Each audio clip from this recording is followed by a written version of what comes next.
Vu du ciel, le paysage ressemble à la Bretagne. La mer, des petits ports et des prairies très vertes. Mais c'est bien en Irlande que la délégation bretonne s'apprête à se poser. L'Irlande, 5 millions d'habitants et sa capitale Dublin qui concentre à elle seule plus de 10% de la population. Un pays qui, dans les années 90, a connu une forte croissance et dont l'économie est bien repartie après la crise de 2008. Le temple du rugby, des pubs et de la musique accueille désormais de nombreuses multinationales et les Bretons y sont légion.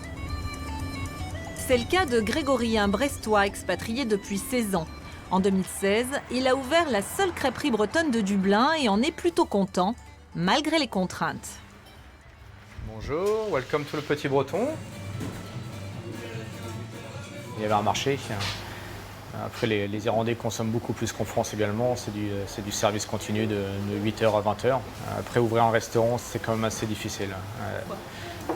C'est de retrouver le personnel qualifié et qui reste.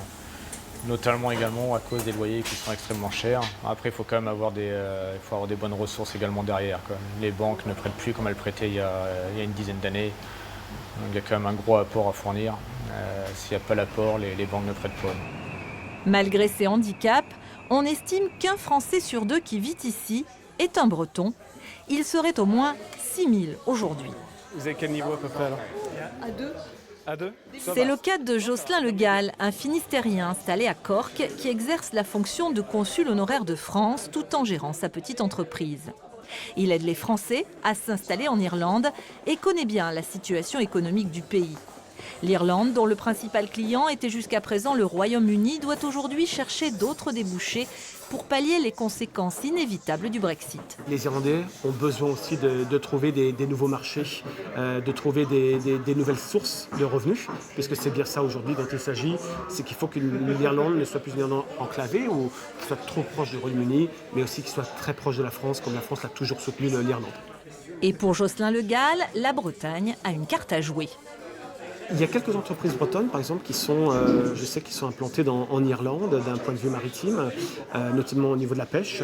Et pourquoi pas, justement, faciliter tout ce qui est transport. On a un pont celtique, je dirais, à faire ensemble. Et ça, c'est vraiment quelque chose... Il y a un avenir à créer ensemble. Un pont celtique qui pourrait d'abord se construire par la mer. La Brittany Ferries, qui dessert Cork et Rosslare depuis Roscoff et Cherbourg, envisage, lorsque sa flotte le permettra, de rallier Dublin. Le port irlandais a décidé d'investir 1 milliard d'euros sur 2 ans pour créer de nouveaux espaces et de nouveaux postes d'accostage. Un bon moyen pour développer des échanges qui aujourd'hui n'existent quasiment pas entre la Bretagne et l'Irlande. L'un des secteurs visés, c'est l'agriculture et l'agroalimentaire. Les Irlandais ont par exemple développé un label Origin Green. Il certifie des productions responsables et locales et représente un atout pour l'export. Le concept pourrait intéresser des Bretons comme les entreprises membres de Produits en Bretagne. Ce programme est particulièrement inspirant, d'un point de vue méthodologique, très bien organisé, très bien suivi par le ministère de l'Agriculture. Et donc, c'est une source d'inspiration très profonde. C'est d'ailleurs un programme qui n'est pas destiné au grand public. Il est destiné qu'aux entreprises, vers d'autres entreprises. Il n'est pas connu du grand public en Irlande. Et donc, je pense que c'est très proche de ce que les entreprises font tous les jours. Et donc, on doit pouvoir vraiment s'en inspirer.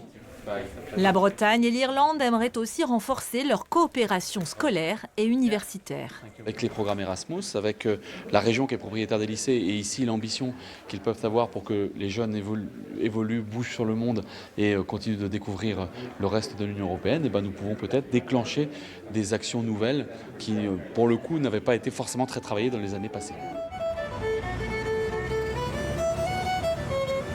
Enfin, en matière d'échanges culturels, beaucoup de choses aussi restent à faire. Dans le domaine de la musique, par exemple, malgré leurs points communs, Bretons et Irlandais ont plutôt tendance à rester chacun chez soi. La musique celtique en Bretagne est très présente et c'est vrai qu'on a du mal ils ont du mal à venir ici en Irlande. C'est étonnant, non? Ouais, il y a Alan Stivell qui était ici il y a 1 an et demi, 2 ans. Depuis, il n'y en a pas eu beaucoup d'autres. La rivière qui s'appelle le Liffey. Et le rapprochement entre Bretons et Irlandais intéresse les plus hautes autorités de la Verte Irlande, à commencer par le président de la République lui-même.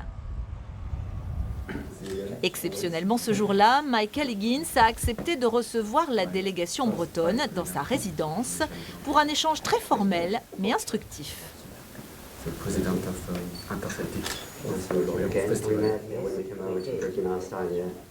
Nous avons bien vu qu'il y avait là une envie, une ambition de prendre du temps pour échanger. Et cet échange, je parle aux côtés de Jean-Michel Boulanger, était un très beau moment sur l'ensemble de ce qui fait qu'on se sent d'un territoire. C'est quelque chose d'important.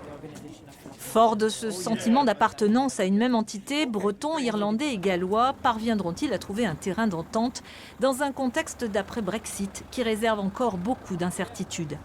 Mais la volonté est là, et dans un monde plus que jamais chaotique, ériger des ponts entre voisins proches n'a peut-être jamais été aussi important.